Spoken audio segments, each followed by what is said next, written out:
Welcome into the DNVR Avalanche podcast. We've got Eric, we've got AJ, we've got Rudo as the Avs win 3-1 over the Vancouver Canucks. They make it 2 in a row, back on home ice, back to doing their thing. The first game since before the All-Star break of the Avs holding their opponent to just 1 goal. Nice to see. Nice to see the Avs put in a, I don't want to call it a standard NHL win because scoring is up this year. 4-3 games have been a lot more common than the used to race to 3 that we talk about. But still, a thing that the Avs need to do more of is win these low-scoring affairs. Definitely. They do it tonight, even if Vancouver is on a back-to-back. Solid win. Yes, sir. It's interesting because you still have the conversation about how the Avs are this unbelievable team at home and they're not as good on the road. But you go into a night like tonight, a game that we all felt on the pregame was a must-win. It's not the prettiest win of all time. It's not the best the Avs have ever played. But at the end of the night, it's good enough in every area to get the job done. You want to do 60-second rundown? I do, but I want to figure out how I'm going to use the full 60 seconds still. But it's fine. I'll just do it and use 30 seconds.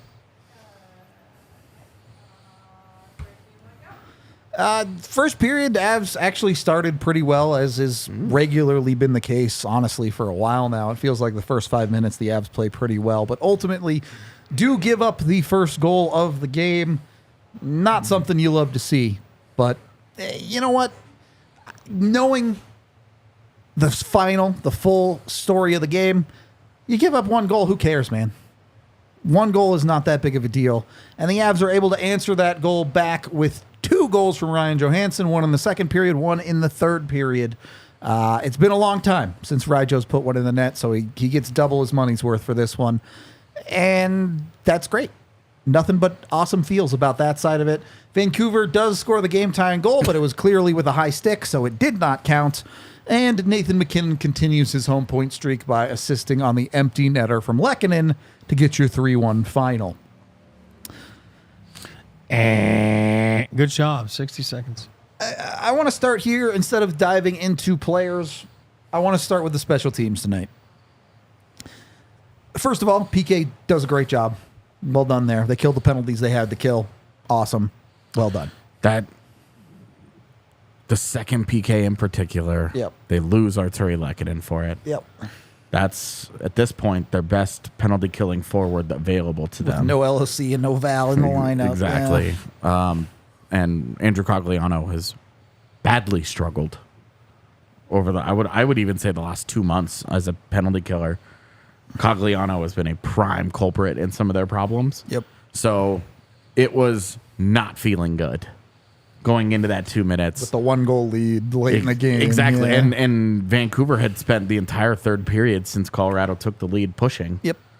And to see them put that effort that they did in, they were very good on that PK. And boy, did it have a great finish with Sam Girard just beast moding JT Miller in the corner. Says, I'm done with this. Yeah, gets it out. They get off the ice after, because remember, it was a extended. good minute-long shift, yeah. Josh Manson had failed to clear it on a very obvious and easy opportunity. Sam Girard makes the play, does a great job ending that penalty kill, and they get out of that, man. And that's a unit that has really, really had problems recently. On the flip side of it, you do not get a goal out of the power play for the Avs. I will say, I thought it looked a lot better tonight. There was quality opportunities. You're what is going on there? Seriously. Dude's blaring some music It back. feels like he's right next to us. Here's what I'll say. It gained momentum, even though they didn't score. It was not a letdown. Lots of shot attempts. Yeah. Lots of shots, lots of opportunities, lots of looks. Heart rates were elevated. They were into it, and it set the tone for their game. So, awesome. It was awesome. Both times, was it 2 or 3 power plays? They had whatever it was. 3. I mean, they were all good. Their entries were good. They had good chances. Like I said, I think it set the tone right for the game, especially early in the game. They had a power play, and again, they didn't score, but there were shot attempts, and this is unreal. Freaking feels like it's right next to us. Yeah, it feels like there's a concert happening in the street right behind us. I'll bet the stream can hear it. I'll bet they can hear it a little bit in the background. I would bet so. Eric, can I want to give you guys some power play numbers because you're talking about how it was a power play that shot a lot. It did. 6 minutes of power play time for the Avs, 4 minutes of power play time for the Canucks. Yep. Shot attempts, not even shots on goal, just shot attempts. The Avs had 17, the Canucks had 5. Okay, so I was right. That's pretty good. That's pretty good right there. So I saw what the numbers say. Actual shots on goal, 9-1 for the Avs. Solid. They gave up the 1. Vancouver got 1 shot on goal. Only 2 shots on goal for the Canucks in 4 minutes of power play time. Scoring chances, it was 8-2 for the Avs. High danger chances 3-1. That you did everything right but score. On your special teams. That's exactly how, and that's how a power play breaks through. Yep. It shoots, it creates, it generates all those chances. Yeah, maybe they didn't. One of them didn't go in tonight, but if you keep playing that way, 1, 2, 3 of them are going to start going in. That's way too much quality and quantity created in just 6 minutes of power play time. If that's 10 minutes of power play time, you feel a little less good about it. But in 6 minutes of power play time, to produce that kind of quality and quantity, that is that's a very encouraging sign that you didn't get the result, but the process was so much better than what we had seen, certainly on that disaster of a road trip. Yeah, it was ugly for a minute there. Tonight, they were a positive for the Avs, something to build on. Look, fair enough. You would love for them to score on that late one and just end the game. Absolutely. But mechanically, systemically, hard to complain too much about the special teams. So, did want to give the Avs some props there. You get into the actual game itself. I know at the end of the day, our conversation is the Avs won. Who gives a shit how they got the 2 points they got there? You'll take it. But are you happy with the process as a whole tonight against a Vancouver team that you were expecting to struggle with their legs a little bit? I'm happy with it. I mean, you always talk about you play the game that's on the schedule. Yep. You know what I mean? There's nothing you can do about it.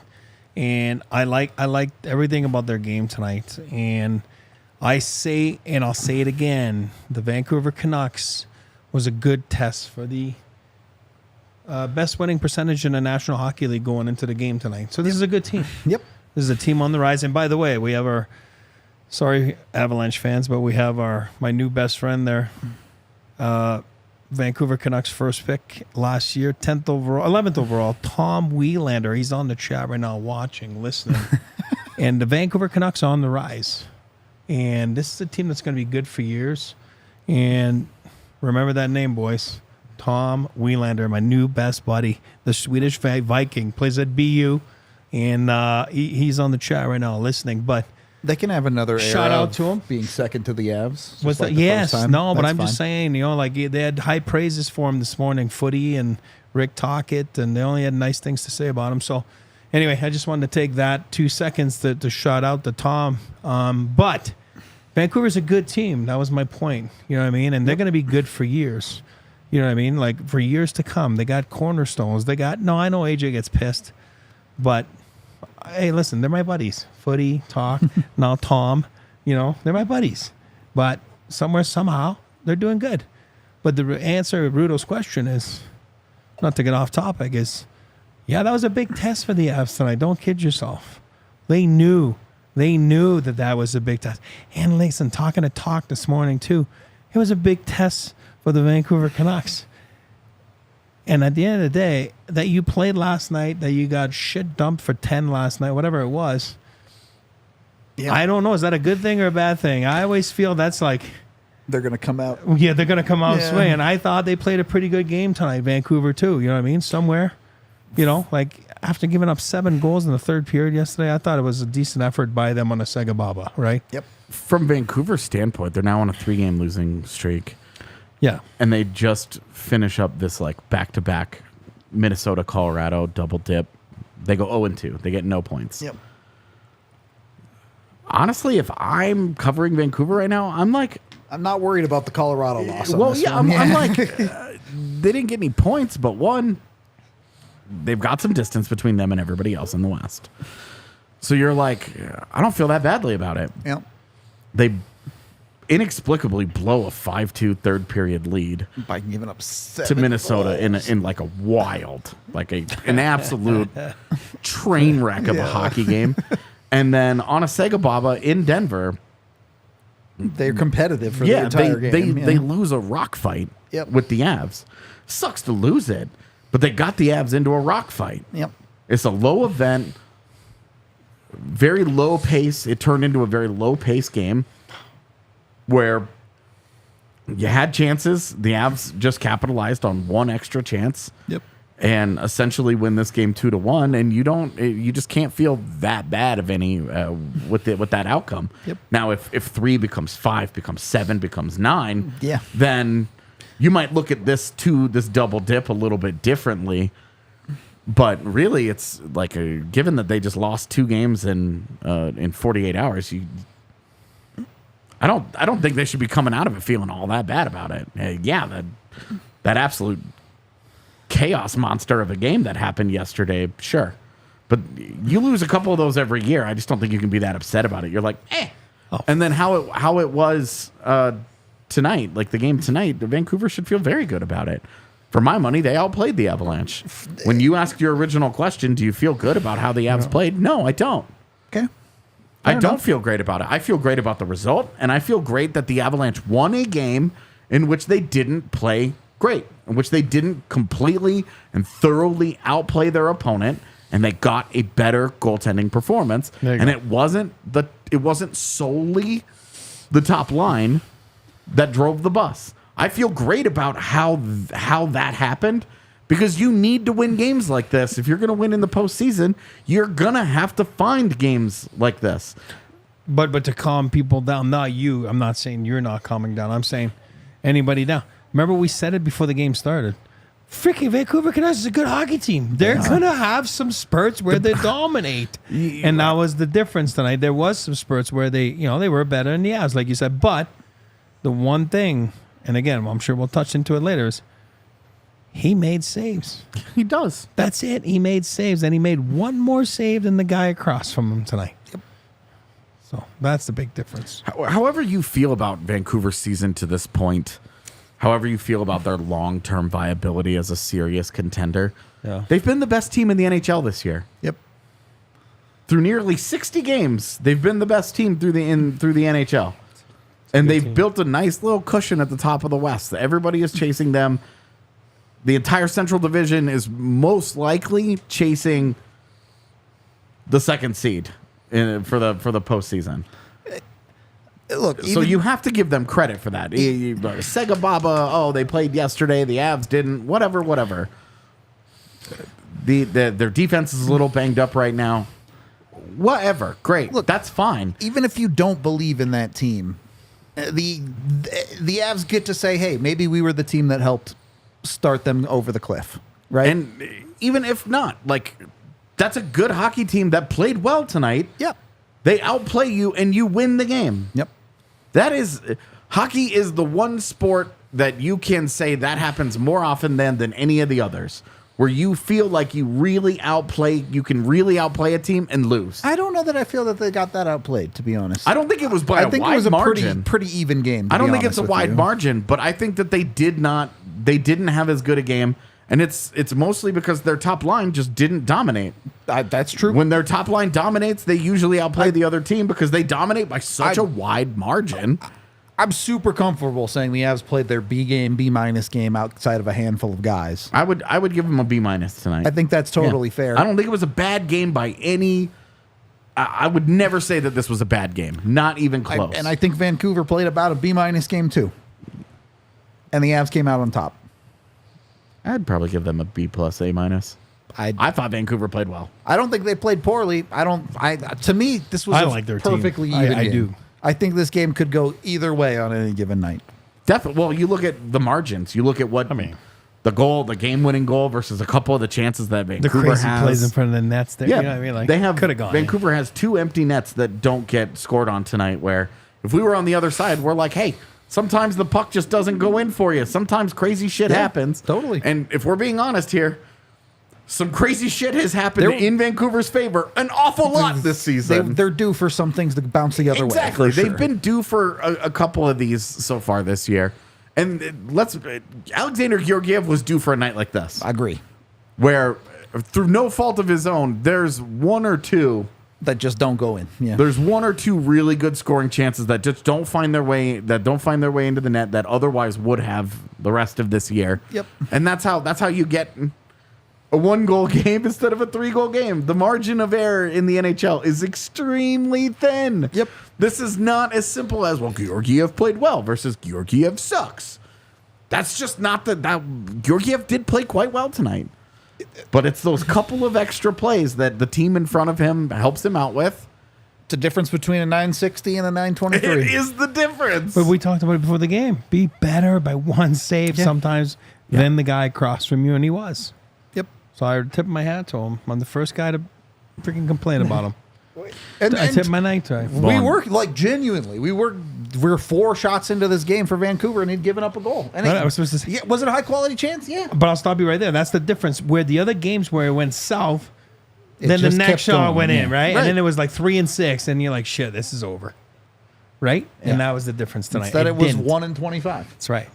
That makes the difference. Yeah, when you finish the first period down 1-0 and not 3-0, It's a big difference. you're like, This ain't so bad. yeah, you're 1 play away the entire time instead of constantly being, we're 1 play away from being 1 play away from being 1 play away. You got to talk yourself into it at that point. Yeah, absolutely. The other thing I wanted to touch on in this first period here is maximum chaos just the new normal in the NHL? Obviously, the 10-7 game from Vancouver the other night, the weirdness that always is Avs versus Arizona. But tonight, in this game, you also had a bunch of kind of weird stuff go on, like Mikko just running into the net, 3 hockey players battling for a puck that is 200 feet away from them. Woody almost decapitated Colton behind the net. we had no idea what happened with that because there was no replay of any kind. It was just, we're zoomed in on a battle in the corner.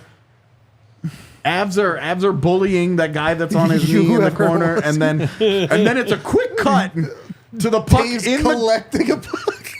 collecting the icing on the exact opposite end of the rink, where you're just like, What's going on? what's happening?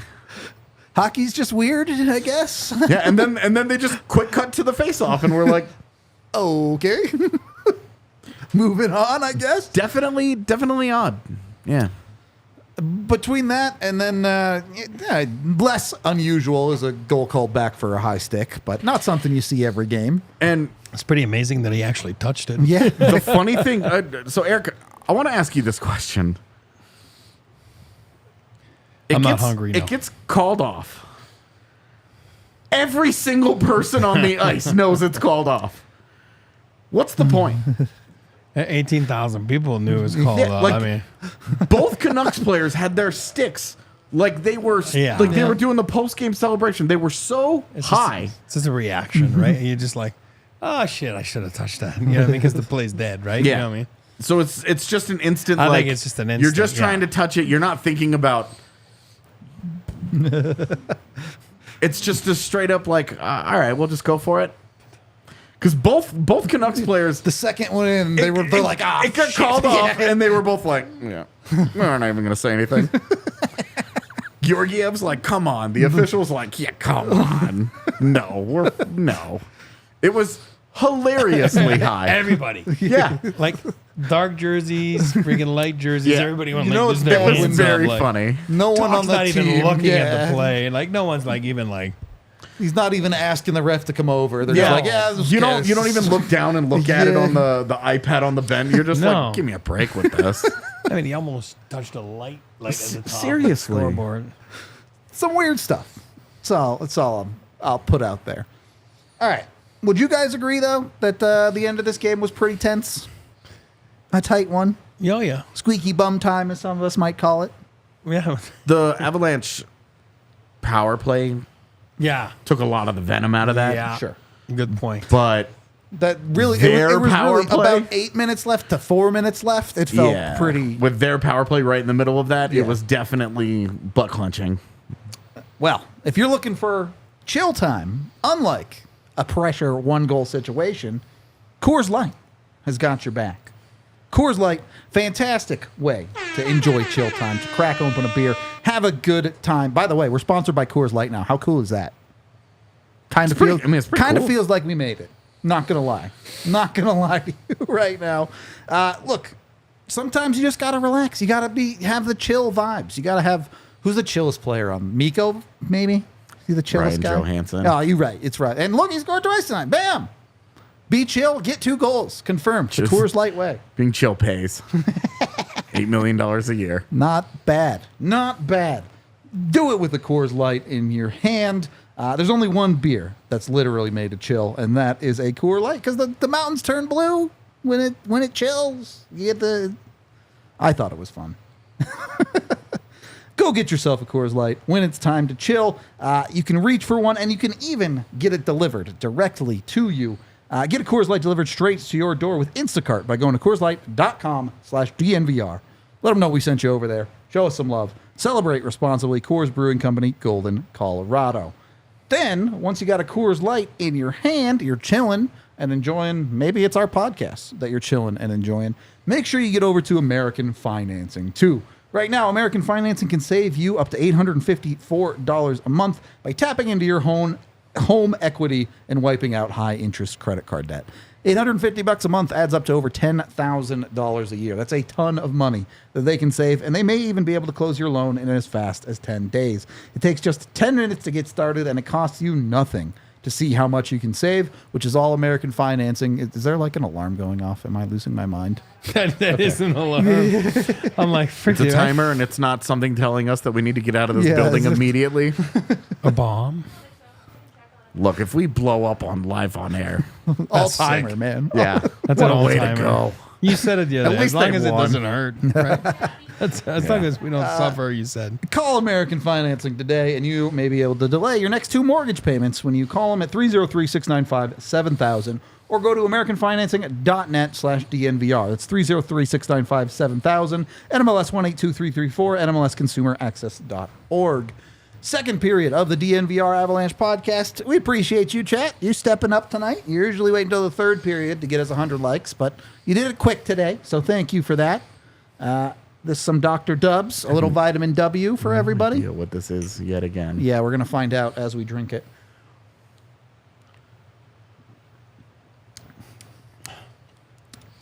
I still don't know what it is.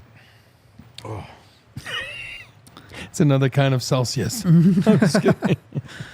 Second period of the DNVR Avalanche podcast. I want to hone in a little bit on the defensive side tonight. Okay. We'll get to Georgiev in a second, but the defense itself, are you happy with that effort as a whole? I know you're not happy with the entire game, and I agree. You really didn't get any production from your top guys. That includes Cale Makar. But defensively, certainly compared to the last few games, I think you saw a much better game out of a guy like Devon Taves. Oh yeah. You didn't have a guy like Josh Manson making disastrous mistakes. I'm not saying he played great. Obviously had that one bad turnover on the penalty kill, but they weren't quite as egregious. Are you happy enough with that, or does it need to continue getting better? There's always room for improvement, right? Of course. Now I sound like Jared Bender.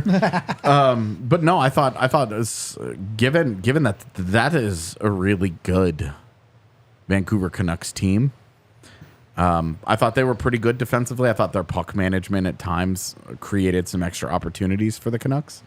But also the Canucks created some extra opportunities for themselves. And that's why you pay a goaltender.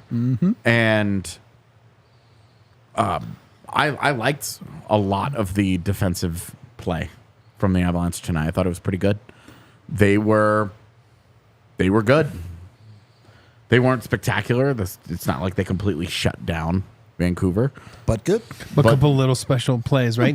A few plays where the stick. Yeah. Sam Girard on when right before Georgiev made that spectacular save on the open net. Yeah. Devon Taves with the stick on the rebound early on. Like there were just those little extras from the defense that help a goaltender out enormously that we haven't seen tons of. So defensively, I'm thrilled. Look, Honestly, like I would take that yeah, that defensive effort more nights than not. It's good. totally. And I understand some of this is from Vancouver missing the net on some opportunities.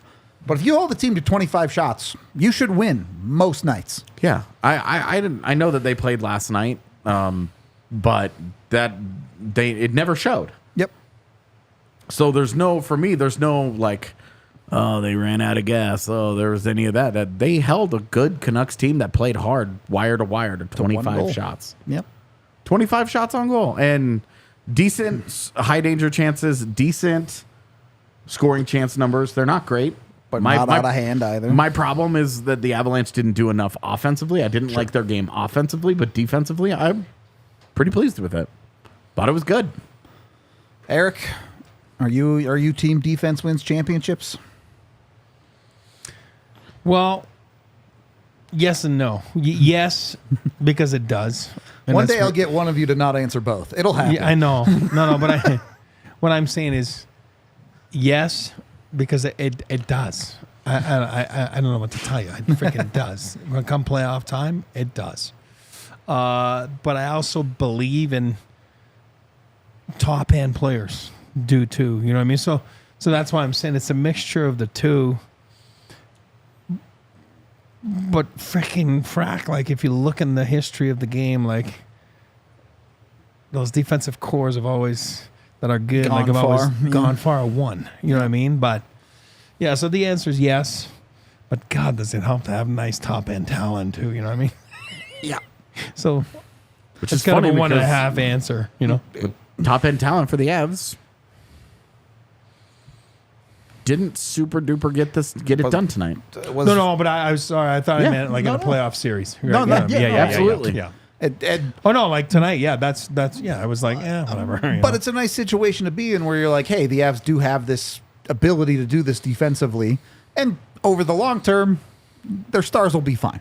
Sure, they didn't generate a ton tonight, but you've spent the last 2 weeks pointing out a lot of holes in the Avs roster or in the Avs lineup or in the Avs play, and you saw a lot of those things get better tonight.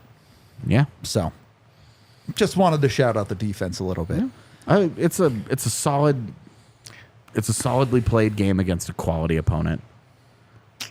Can I just add one thing too? Because I'm getting pooped on right here on my phone now by Max, and they're all watching tonight. And I talked about it is pertinent to the game tonight because they played Vancouver.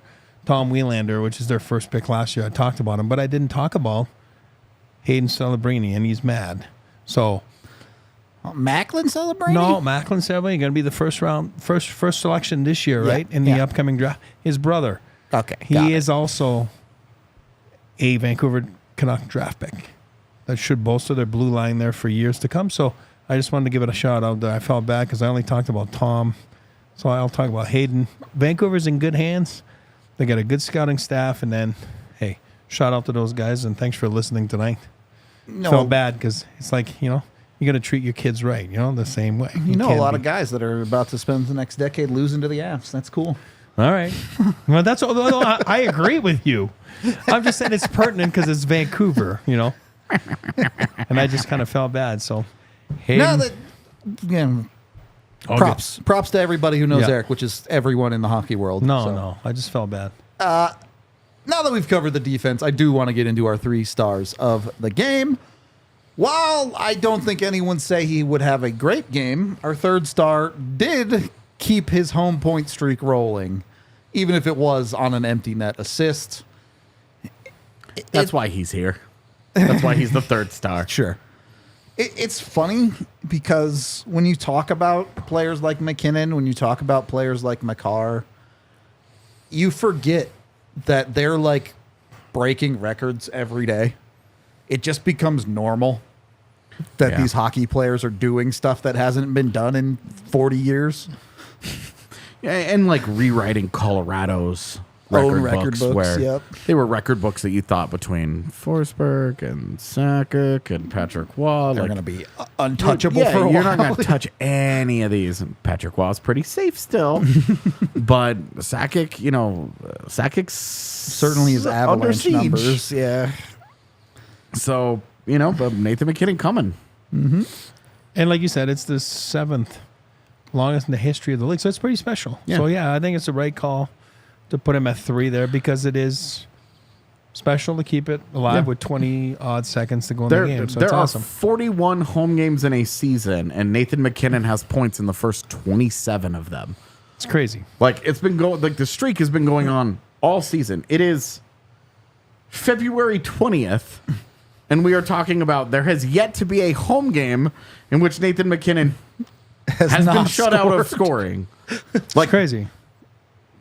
And look at their record. What's their record? Pretty damn good. 22 and 5. Cream always rises to the top, and that's what it is. Silly. It's always funny to look Makes you at, win. like, if Nathan McKinnon didn't score a single more point at home for the rest of the year, Still a pretty he'd good still year. be in, like, the top 2% of NHL players home scoring. It's Crazy. outrageous. Yeah. Remember last year when it was such a thing for Nathan McKinnon to get to 100 points on the season? Yep. We kept talking about it, and it was whatever. Oh, here he comes, Yeah, what is he at? Like 92. 92 now? Yeah. He's at 92. It's February 20th. He Game might 57. He Yeah. might get there before March. just what a season he's having. Yep. And giving him third star is just kind of a nod to. Beyond It's a just tip to tonight. cap. Yeah. Hey, the streak might end here because this is usually how the hockey gods work, where they're just like, "Meh, Tipping our cap. we gave you this one. We're Now not we giving you take it the way, we're not yeah. giving you the next one. Sorry." So acknowledge, and we didn't talk about it at all last game, so we're spending some time on it tonight. Second star for the guy who scored 2 goals, Ryan Johansen. No one's going to tell you it has been good enough for Ryan Johansen over the past 3 months, but Yeah. tonight it was certainly good enough. And I want to point out, the 2 goals are awesome. Great. Happy for him. There were a lot of good plays that weren't just the goals tonight from Ryan Joe. How many times before he started scoring goals? Yeah. How many times in this game were we like, "That's a nice play by Ryan Johansen"? Damn, look at Ryan Johansen go. Well, this is weird. The guy just won a foot race. What's happening with Ryan Johansen? It was fun tonight. And both goals are just like smart hockey plays where he gets a little bit lucky. Yep. And I'll give kudos to Bednar there because with the sample that he's given the last 20 games or so, you're playing a top team in the league tonight, right? And how many times did we look at each other tonight in the first 10 minutes? We're like, man, is that line out there again? Like, that line's out there again. So give credit to Bednar in the sense that, or Ray or whoever, they felt, that's called like having a pulse of your bench. They felt that those guys were going and they gave them a little more juice, you know what I mean? And guess what? He rewarded them with a couple goals. So that's big. You know what I mean? So I don't know. I just felt that it's a little combo tonight of the bench coach and then the player on the ice actually delivering and saying, okay, I'm getting a little more. All right, I won't let you down. You know what I mean? So that was a nice little combo tonight of a game inside the game, right? So He got up to a whopping 12 minutes of ice time it's tonight. yeah. a ton, but Hey, I always tell you, 12 minutes, man. But That's hey, enough. yeah, it's sometimes, enough. eh? He scored 2 goals in that 12 minutes Yeah. in a game that they Died to have essentially 12 won minutes 2-1. sometime. Like it's fine. It's fine.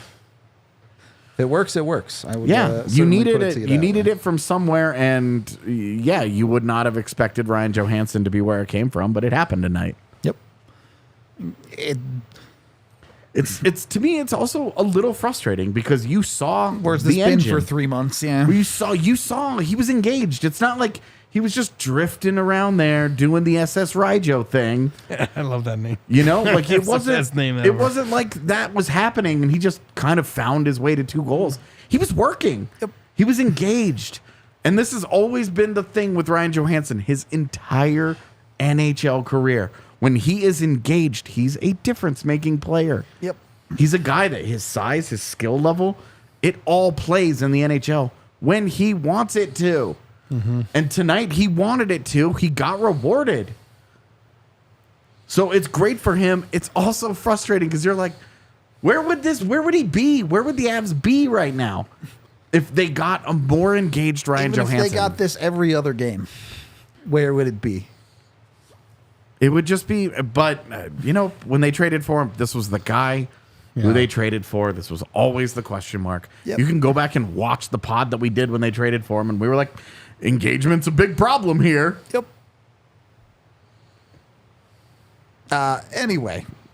I don't want to take too much away from it, but it is a little bit frustrating to just be like, damn it, he could have been a much better fixture here had we seen this guy more frequently. You have what? A little over 2 weeks until the deadline now? Yeah. If you see this Ryjo 5-6 more times, I think the Avs probably still want to move on from him, but hey, maybe there's a little bit of extra value. It might be easier to move on. It might be easier to convince Calgary or San Jose, to be like, oh. I'm just saying, Tuna went over for like 1,000, and then next thing you know, he scored a goal. He was gone the next day. So maybe, I don't know. Helps when you're making 1.5 and you're an expiring deal. I know. I'm just saying, like, scored 2 tonight, so here you go. And then number one, I don't think there should be any doubt about who this is tonight. It's Alexandar Georgiev, stopping 24 of 25. How many games have we asked Georgiev to hold him to 2 or less? He actually goes out and does it against one of the highest scoring teams in the NHL. Segababa or not, this team is incredibly efficient at putting pucks in the back of the net, and they couldn't do it very well against Georgiev tonight. Not that complicated to me. Well, we asked, right? The three of us asked before the game, like, please just...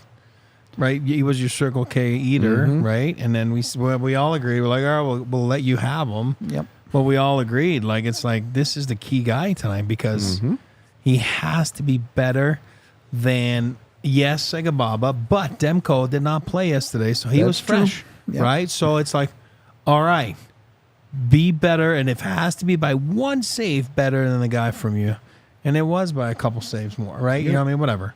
Well, a couple of great saves in 2 areas specifically in which he has struggled this year. Pucks right around his feet. Yep. Getting lost in the chaos. Having him actually track pucks well in those situations. And then those couple of scrambly plays where he needed, it's either a big rebound or the really weird play where he was trying to sit on a puck that wasn't behind him and he's laying in the net. And for some reason, Philip Hronek tries to take a slap shot into an empty net. Lecky gets out there and blocks it. Yeah. Got bailed out. That's great. All of that is great. That's how a team works. But great for Georgiev to get a couple of those breaks. But he was also, and then the one big total bullshit, Sam Girard gets the first one, and then Georgiev throws his body in front of it and just gets a piece of that puck. And hey, we've seen the Avs get stuffed on a couple of those miracle saves this year. It's great to see Georgiev get one. Well, and I think the big conversation for me there is Georgiev put himself in a situation where it was important that the Avs could bail him out on any given play. Far too many nights, it's been 3 goals on 12 shots or whatever it is. Yeah. And you're now not talking about getting bailed out. You're talking about a team trying to get back into the game. Yeah. And if they give up another one, it's just kind of over. But I'll just add one more point. We just talked about it like 2 minutes ago, but at 1-0, he didn't let it go to 2. Exactly. And that was key in that performance tonight. That's why I believe he's on our graphic there for number 1 star. Great pick by you guys. I also think it shows, and it's important for, I think, a lot of Avs fans to remember this. No one is going to tell you Georgiev has been good enough this year, but he has quality games in him. He is capable of this level of play. Mm-hmm. He needs to be able to put it together consistently, absolutely, but you got to play a few games at that level to do it consistently. You got to start somewhere. This is how you get through stretches, though, where the team in front of you isn't playing at their top form. Yep. Your top guys aren't completely overwhelming other teams. You need your goaltender to be able to get you through a couple of these games. He gets you through this one. Again, name me a good PK. I'll name you a good goalie. I mean, it just works hand in hand. Well, and you know what I mean? The PK tonight, when I read off those numbers, your PK does a good job not allowing a ton, but you also don't stress your PK by taking 5 penalties. You have to kill 2 penalties in this game. You don't stress your entire PK. You don't stress your goaltender with additional work like that. It's Life's simple sometimes. winning in the NHL is hard, but conceptually, it's not super complicated. If your goalie is one of your best players, you're going to win a lot. Ask the Canucks. Yep. Thatcher Demko has bailed them out of plenty of stuff this season.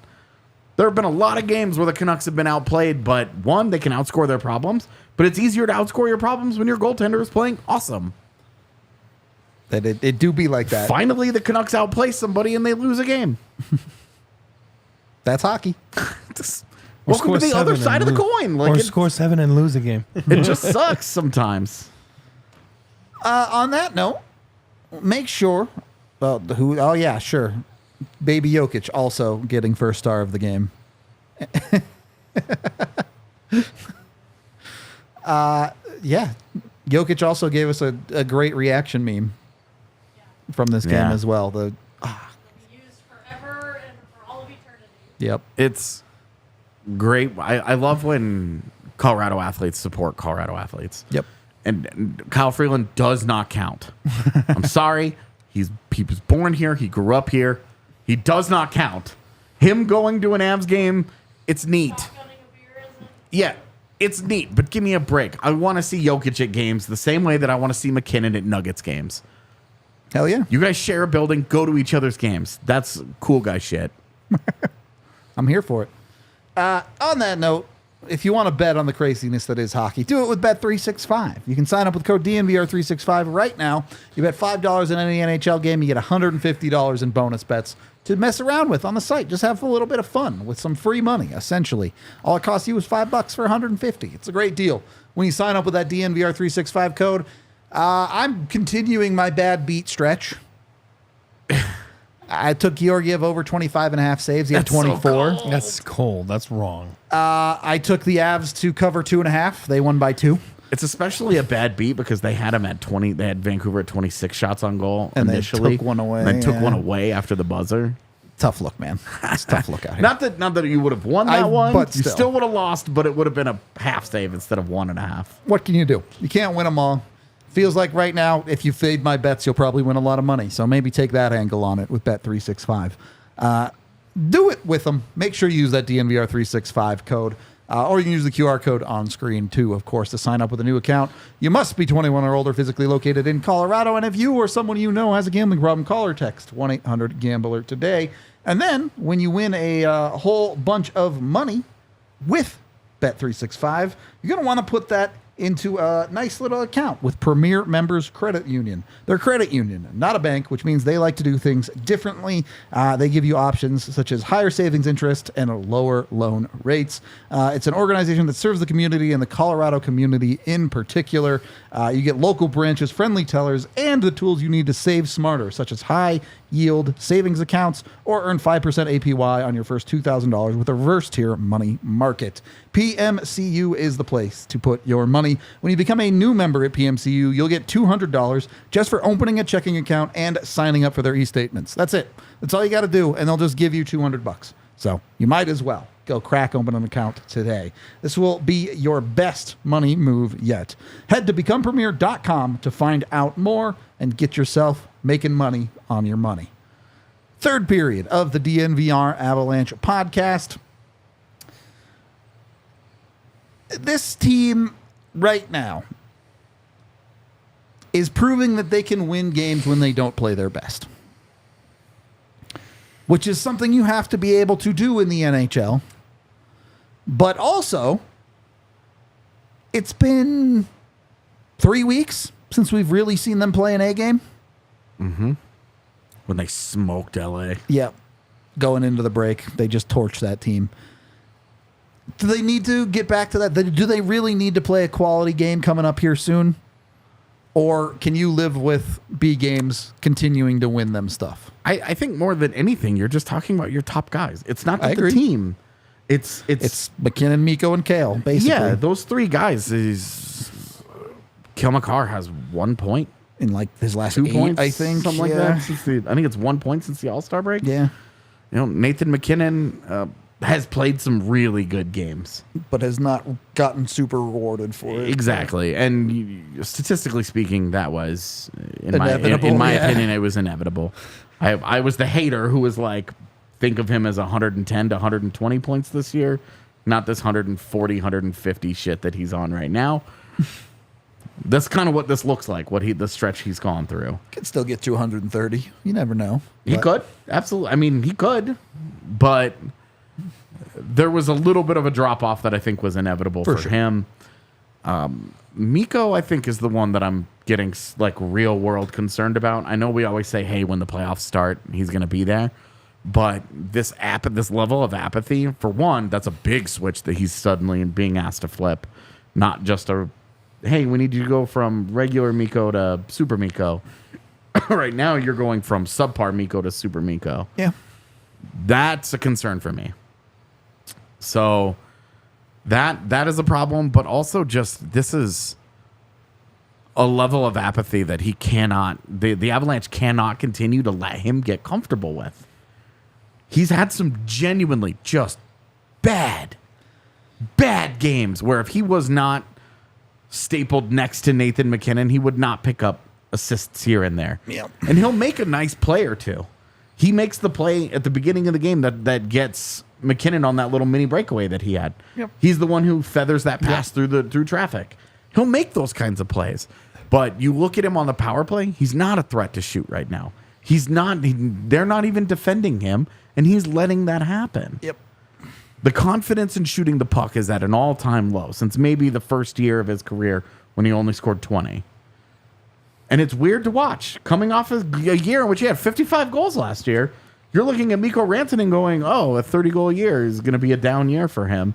But that's kind of where he's at right now because he's not attacking. He's not playing with aggression. There's something to be said about letting the game come to you. Yeah. And then there's something to be said for letting the game overwhelm you. And that's what Mikko looks like right now.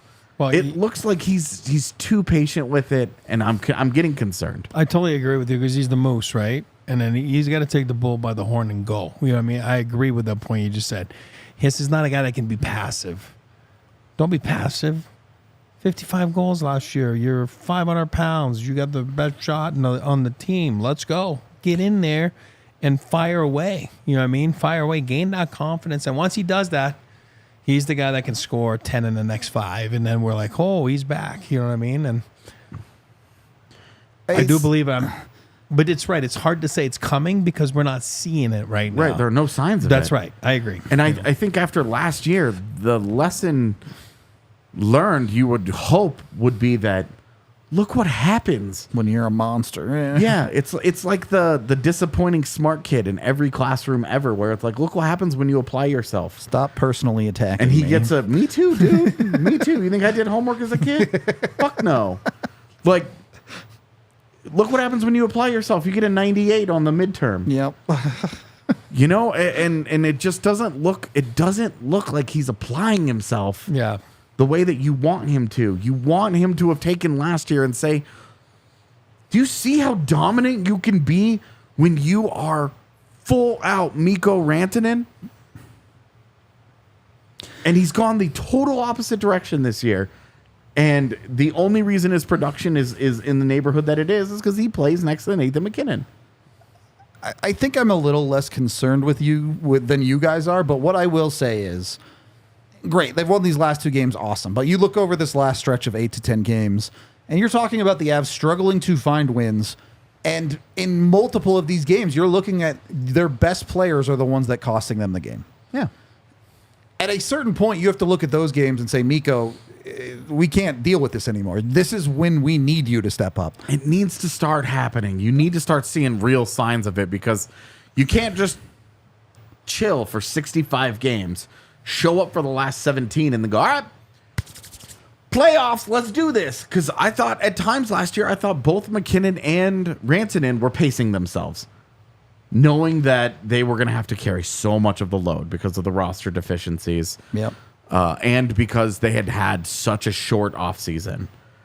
They don't have any of those excuses. They had a nice, lengthy offseason last year. They lost in the first round of a normal offseason. I don't want to hear anything about how they played a bunch of games, how tired they are. I'm just miss me with it. For my money, it's a bullshit excuse right now. The amount of minutes that they're playing, I'm more receptive to that conversation because they are playing an absolute insane amount every single game. That I think Bednar needs to do a little bit better job of managing. But you're also talking about Nathan McKinnon is doing the same thing and having the best year of his career. Yep.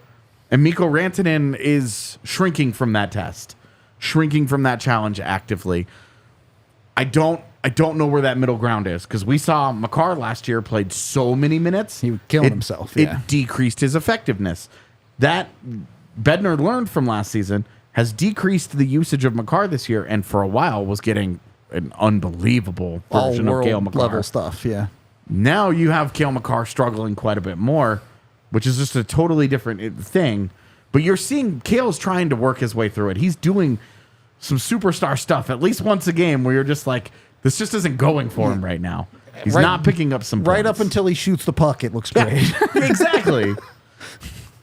So I think you are seeing like it's the time of year you need to start seeing some life out of Mikko. I think that's fair. Because if you are going to say, hey, for 55 games a year, between 55 to 65 games a year, Mikko's kind of just going to pace himself. He'll apply himself when Ismo Lehkonen talks shit in Finland or, somebody like me upsets him. Great. Okay. But do it for 10 games, not once every 20. And then if you see it at the end of the year, if he really is capable of flipping the switch all the way, then all sins are forgiven. Yeah. Then I am completely in the wrong here, and Mikko knows what he's doing. He knows better than me. But for my money right now, I'm a little worried about it. I'm not pushing a big red button, but I'm a little worried about it. I'm not going to argue being worried about it. I think I'm less worried, but there's certainly cause to be keeping an eye on it, to say the least. I'll put it that way. I wanted to talk about that, but again, the Avs won this game. They won 3-1. They made 2 in a row. This 2-game homestand, they do what they have to do. Grind out both wins. Yeah. Not easy wins. Not like, hey, we just went out and kind of did our thing. They had to work for both of them, and I think that's fair. And I think that's healthy for them.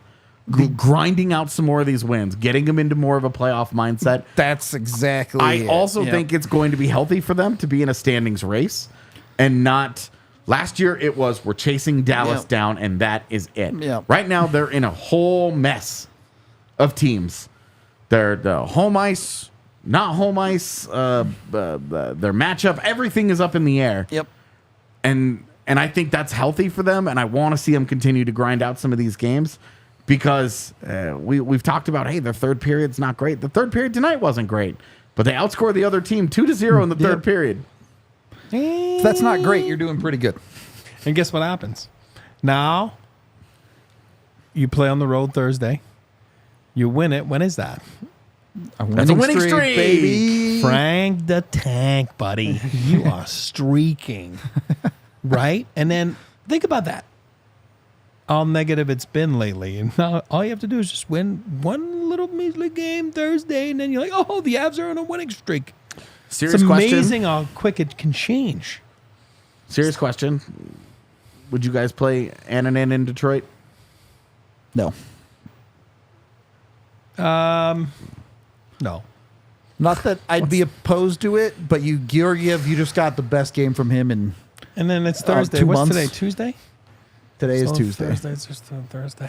Because then Yeah, your you're next, right. Your Yeah, next game. You know what? God, I hate giving you credit. It's a good question. If I'm kidding. Georgiev posted an 890 today, I think I'd say yes. I but even like, if you're not going to do it I know what now, you're saying. I know what you're saying. Because if he And plays then- in Detroit, then he has the Toronto game. Then Yep. you have Dallas. Like, Yep. Those are bigger games that you wanna keep your guy for. If you're serious about giving him rest, Annunen needs to play in Detroit. I'll tell you what you do. This Even is a better really than good that. point about building confidence, though. You know what?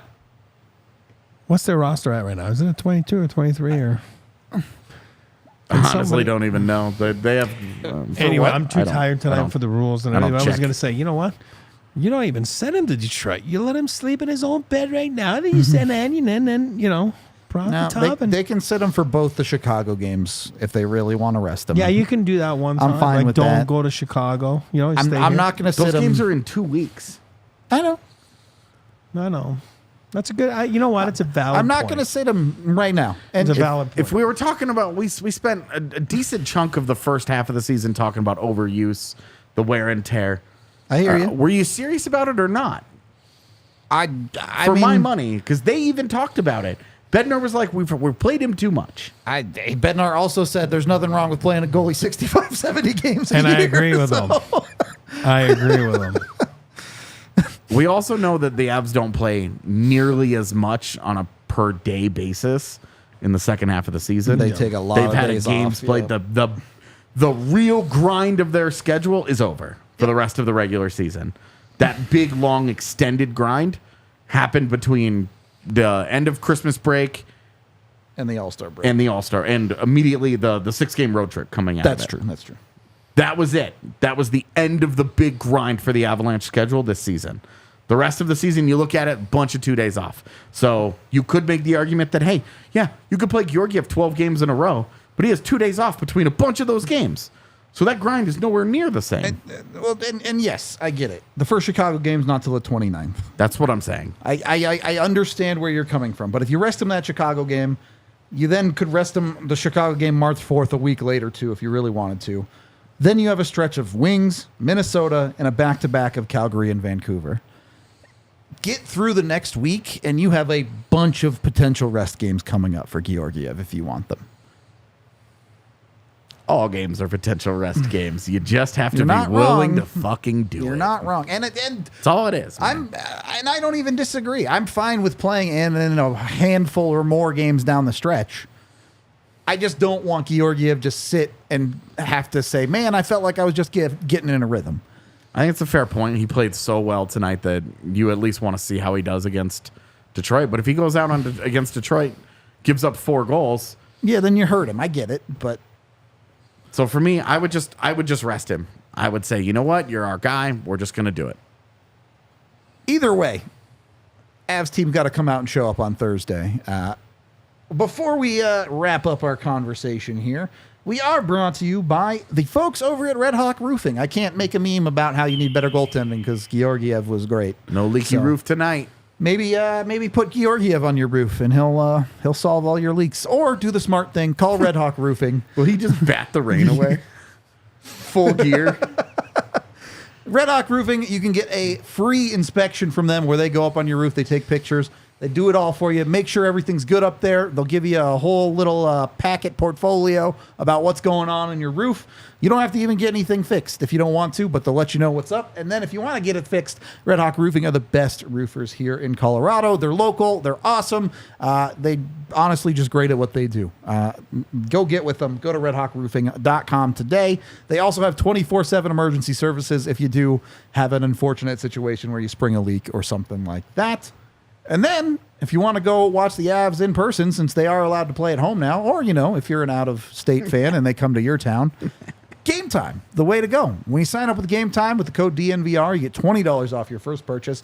You can go get some tickets. You can go watch the Avs pop off in person, whether it be McKinnon, Makar, Georgiev, whoever it might be. You can watch them in real time. It's awesome. Go get with Game Time. Join 15 million people that use the Game Time app to get their tickets and get the best prices guaranteed. We got a couple of super chats to get to here. One from Brazilian Fury who says, "Hey friends, it's been a while. Hope you've all been well. Big, huge win tonight." Thank you very much. And then $2 from Melanie who says, "Yay for the W." Thank you very much. Hell yeah. I feel like that's an appropriate vibe. Not too hyped, but it's a big win. Avs took care of business. Good win. Job done. Like an orc. That's all I got. Yeah. Any final thoughts from you two? Eric is tired tonight because this is the first later night that we've had in quite a while. We've been doing all these 5 o'clock games that Eric I'm out of forgot what sync. the real job was like. I'm out of sync right now. Why? Did somebody say I was tired? Uh-huh. Really? No, I have good energy tonight. I just had my freaking Zip Fizz and Yeah, but when you wake up at 4 tomorrow, you're going to be Oh, struggling. no. I got some energy tonight. All right, we're going to get out of here for this one. We appreciate all y'all hanging out with us. We will be back tomorrow, Wednesday, for an off-day show. Join us for that. Also, join us at the Takeover, March 8th, trade deadline day. We're taking over the Minnesota game. It's going to be a long as hell day for us, but you guys can come have fun with us. Come tell us how dumb all the Avs trades were. Do all that fun stuff. Come join us. It'll be great. We are out of here. Like and subscribe here on YouTube to help us out, or catch us on Spotify if you're a podcast person. We'll see you next time. We all silly like the mayor.